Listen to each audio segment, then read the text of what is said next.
నిర్మల్ జిల్లాలో 23 ఏళ్ల క్రితం తప్పిపోయిన బాలుడు తిరిగి ఇంటికి చేరుకున్నాడు. సారంగపూర్ మండలం చించోలి గ్రామానికి చెందిన లింగన్న మల్లవ్వ దంపతుల కుమారుడు మల్లయ్య 2002లో ఇంటి నుంచి తప్పిపోయాడు. ఆ సమయంలో అతడి వయసు 12 సంవత్సరాలని, మతిస్థిమితం లేక ఇంటి నుంచి వెళ్లిపోయినట్టుగా కుటుంబ సభ్యులు తెలిపారు. తప్పిపోయిన మల్లయ్య కోసం కుటుంబ సభ్యులు, బంధువులు వెతకని చోటు లేదు, తిరగని ఊరు లేదు. సుమారు 5-6 ఏళ్ల పాటు ఎంత వెతికినప్పటికీ మల్లయ్య దొరకపోవడంతో కుటుంబ సభ్యులు ఆశలు వదులుకున్నారు.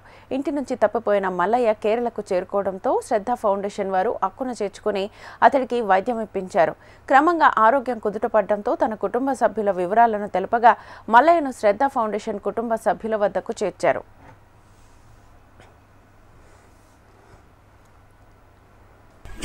ఇరవై 23 ఏళ్లకు సారు తోలుకొని వచ్చిండు. ఈ అడ్రస్ అంతా లేనుకుంటా మరి మీది ఎక్కడ ఉంటుంది అనేది తోలుకొచ్చాడు సారు.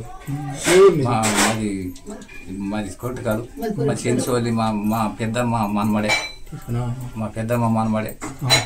మాకు తెలంగాణ మాకు వచ్చినాము. మాకు సంతోషం అనిపించింది సార్ తీసుకొచ్చిందానికి. ఆయన ఒక దేవుని లెక్క. మేము మస్తు లెంకినాము. 23 ఏళ్ళ అన్నారు. పొంగనే లెంకినాము, దొరకలేదు. పొంగనే మేము సాధించుకున్నాము.